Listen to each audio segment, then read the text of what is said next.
Sa last chapter, nalaman natin na ang ating bida na si Lihan Wardenas ay isang freshly abused graduate student na maagang namatay at na-reincarnate sa ibang mundo sa isang prominenteng mage family. Dala niya lahat ng memories niya kasama ang hinanakit niya sa mga schools. Pero sadyang mapaglaro ang kapalaran at sa huli ay nag-end up pa rin siya sa Einrogard, ang Empire's best magic academy. Dito niya na-meet si Yoner Makin, isang mahinhin na babaeng galing rin sa isang mage family, at si Gainando, ang 97th prince. First day of school pa lang nila nagpakita na agad ng matinding authority figure ang kanilang school principal na isang lich at ang lakas ng kanyang trip.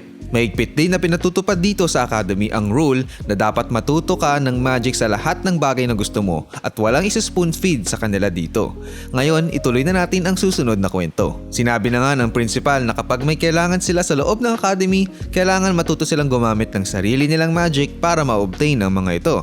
Tas may isang smarty pants na nagsabi pwede naman siguro tumawag sa labas para umorder ng mga bagay-bagay na kailangan. Bawal daw yun, sabi ng lich, at bawal din silang mga first years na lumabas ng school grounds. And bawal rin silang humingi ng mga bagay sa mga seniors nila. Yun lang, bye-bye. Good luck mga Ironheads, sabi sa kanila ng lich bago ito biglang naglaho.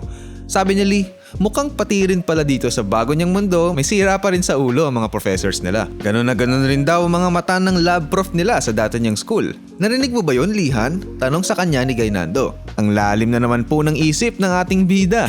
Grabe naman yung principal natin makapagmaltrato sa atin, sabi ni Gainando. Pero di pa rin siya naririnig ni Lee.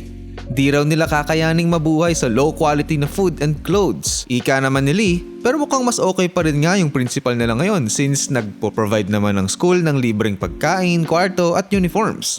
What? Sagot ni Gainando. Sa isip ni Lee, in-explain niya na puro raw magic research ang inaatupag ng mga magic family nobles sa mundo nila at wala silang ka-social life. Kaya uso ang misinformation sa kanila regarding sa isa't isa. And wala rin sa kanila doon ang maayos na nakakakilala sa Wardenas family. Meanwhile, si Gainando, puro reklamo pa rin tungkol sa damit at pagkain. Kahit daw katulong nila sa bahay, di ganon ka-low quality ang damit at pagkain. Paano naman nagawang sabihin ni Lee na okay na yun? Bisita ka naman sa amin minsan, sabi ni Gainando. Sabi naman ni Lee, okay. Ang Einrogard ay tumatanggap ng mga estudyante base lamang sa magic talents at potensyal. Di importante sa kanila ang status. Pero para na lang ihiwas gulo at away, dinidivide ng academy ang kanilang dormitory sa 4, base sa status. The Vainglorious Blue Dragon's Tower. Dito ang mga nobles na may dragon's blood. Dito belong ang royal family, pati mga high-ranking noble families tulad ng Wardenas. The Eternally Burning Phoenix Tower. Dito naman ang mga mages na nag-alay ng kanilang lahat sa Divine Flame. Dito ang mga solemn groups tulad ng mga religious orders.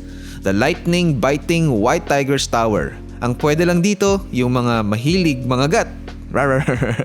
Ang mga families of knights naman ang belong dito. So, naka-dual paths ang mga taga dito. Mage na, knight pa. Last and also the least, the Omniscient Black Turtle's Tower. Dito naman ang mga taong may pinakamaraming pasensya. Sari-sari mga tao dito. Nandito lahat ng peasants, servants, slaves, clowns, mga homeless, merchants at pati na rin mga low-rank nobles. At syempre, etong dorm na ito ang pinakaapi at mababa ang tingin. Dahil nga sa social status, di nga naman maiwasan ng ganitong klaseng mga tao. Yung mga tipong, alam mo na yun, kairita no? Sarap ipadala sa ibang mundo Pero syempre, merong ilang mga nobles na hindi mababa ang tingin sa kanila. Tulad ng ating bida na ang tingin pa nga sa kanila ay potential business partners. Kaya gusto niyang kaibiganin ang mga tao sa dorm na ito. Iniisip ni Lee na real life experience ang pinaka-effective na paraan para gumaling sa business. At business naman ang pinaka-effective na paraan para kumita ng maraming pera. May isang rude na estudyante na nagreklamo. Sabi niya, kailangan daw ba talagang tanggapin ng academy itong mga walang class? Ito sila, ang mga mayayabang na freshman nobles ng academy. Narinig ito ni Lee at sa isip niya, kapal ng mukha niyo, ba't niyo inaaway mga future business partners ko? Kayo ang tunay na walang class. Sabi ni Lee, kinalimutan niyo na ba agad na pagpasok pa lang natin sa academy, iniwan natin lahat ng meron tayo sa labas. Anong inaasta niyo dyan? Pantay-pantay lang naman tayo dito. Boom! Panis! Napahiya ang mga mayayabang sa harap ng ibang students. Ang galing daw talaga ni Lee, sabi ng ibang students, as expected sa isang Nobel na galing sa Wardenas family. Sa isip ni Lee, ayos, mabango na pangalan ko ngayong moments, oras na para kausapin ang aking future partners. Pero paglapit niya, natakot sila sa kanya. Ang chismis tungkol sa Wardenas family ay Delix daw makipag-usap sa kanila at isang dragon ang kanilang patriarch. Galing daw sa isang ancient spirit ang kanilang bloodline. Nagtataka si Lee, bakit naman daw ganun reaksyon nila sa kanya? Nakakatakot ba ako tingnan, Yoner? Tanong ni Lee. Sabi ni Yoner, ha? Di naman. Mukha kang dignified eh. Parang Nobel. Ngayon, malalaman pa lang ni Lee kung gaano ka-infamous ang pamilya niya.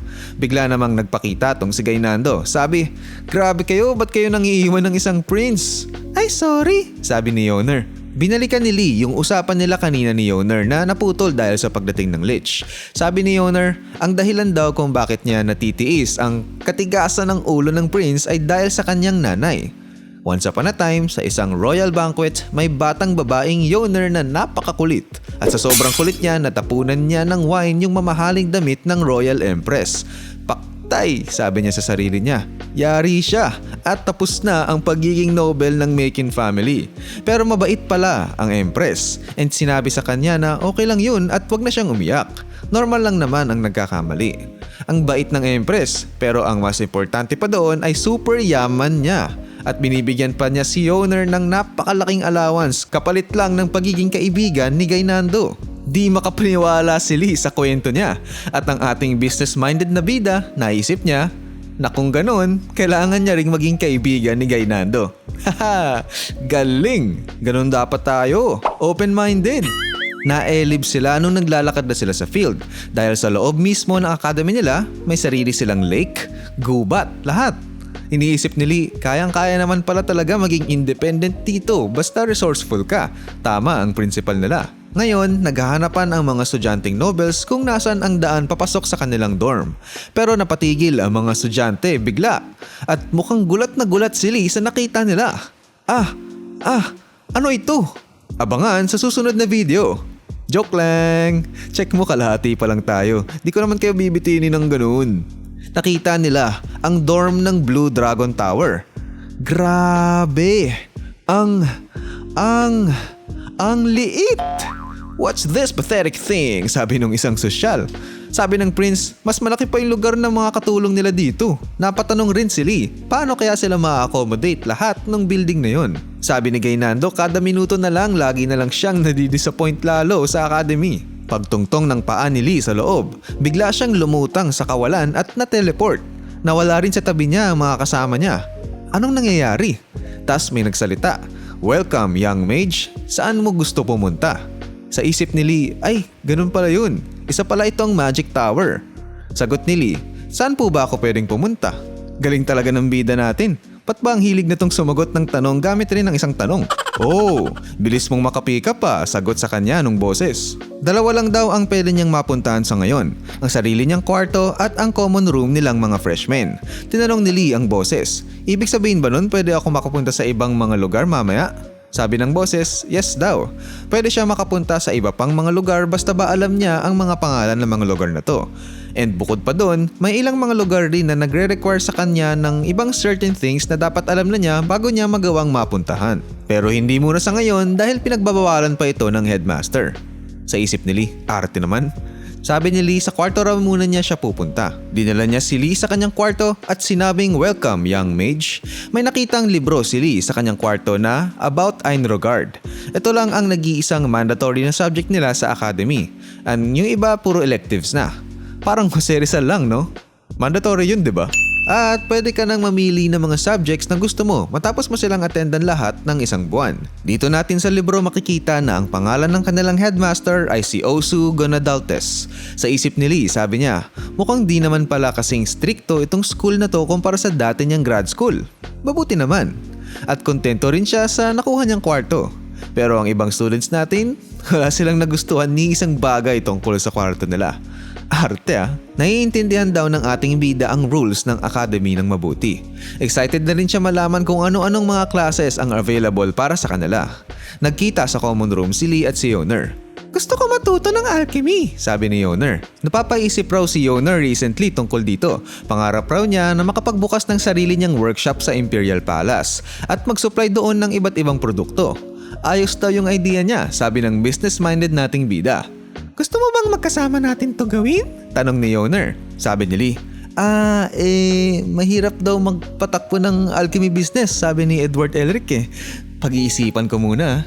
Pero totoong mahirap naman talaga pasukin ang alchemy business sa Empire dahil sobrang madumi maglaro ang mga negosyante dito. Mahigpit kasi ang labanan sa market share kaya puro sila nagsisiraan. Mahilig mag-monopolize ng potions, mga ingredients tulad ng sibuyas tsaka bell pepper. Sabi ni Lee, mas okay sana mag-business yung medyo mas stable naman. Tinanong ni Yoner si Lee kung saang subjects ba siya interesado. Ako? Sabi ni Lee. Oh guys hindi kung interesado ka ba sa akin? Kayo talaga, first day pa lang sa academy, date agad gusto nyo Iniisip ni Lee na ang strategy niya ay kunin ang mga subjects na kakonti lang ang competition at madali lang makakuha ng good grades. Ang top goal ni Lee ay maging isang civil servant kung saan magiging isang manager siya sa loob ng Imperial Palace. Di na importante mag-aral talaga, basta kailangan lang easy grades and magandang resume. Realistic lang at practical, diba? Kaso hindi niya magawang sabihin yon kay Yoner na sobrang passionate pang tingnan sa pag-aaral. Baka kasi ma-discourage. Habang nahihirapan si Lee sa pagsagot sa tanong ni Yoner, biglang dumating si Gainando na natataranta. Mukhang meron daw pumasok na magnanakaw sa kwarto niya, sabi niya. Wala raw kasing kalaman-lamang gamit. Napatulala na lang yung dalawa sa sinabi niya. Nanakawan nga ako, sabi ko. Ba't ganyan yung reaction niyo? Sabi ni Gainando. The next day, Magic Basics pa lang muna ang isa sa mga unang lessons sa mandatory class nila. Mukhang iba-iba rin ang schedule ng mga classes nila depende sa kung saang dormitory ka galing. Pero wait lang, bakit lahat ng mga kaklase ni Lee parang zombie? Sabi ni Yoner, nagugutom na raw silang lahat at nahihirapan silang makatulog dahil ang pangit daw ng mga kama nila. Tinanong ni Lee, ganun ba talaga kalala? Paano ba naman kasi sa previous life ni Lee, dun sa pinagtrabahuan niya bilang grad student, ni coffee breaks nga wala sila. Dire-diretso trabaho nila.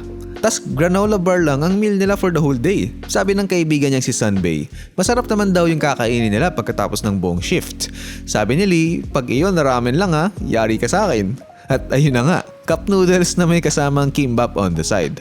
Mas okay pa nga daw ang meron sa academy niya ngayon. Papasok na sa isang classroom ang ating mga classmates ngayon. Pagpasok nila, may nakita sila at ikinagulat nila ito ng matindi. May nakita pala silang isang troll. Dito kasi sa mundo nila, notorious ang mga troll sa pagiging mababangis at malulupit na mga halimaw. Kaso ang troll na ito ay malinis tingnan at maayos manamit. Pinapasok na sila ng troll sa loob ng classroom. Siya pala ang kanilang guro sa klase na yon. Siya si Garcia Kim, isang half-troll. Mukha raw silang takot sa kanya, pero di raw dapat sila kabahan dahil di raw siya kumakain ng tao.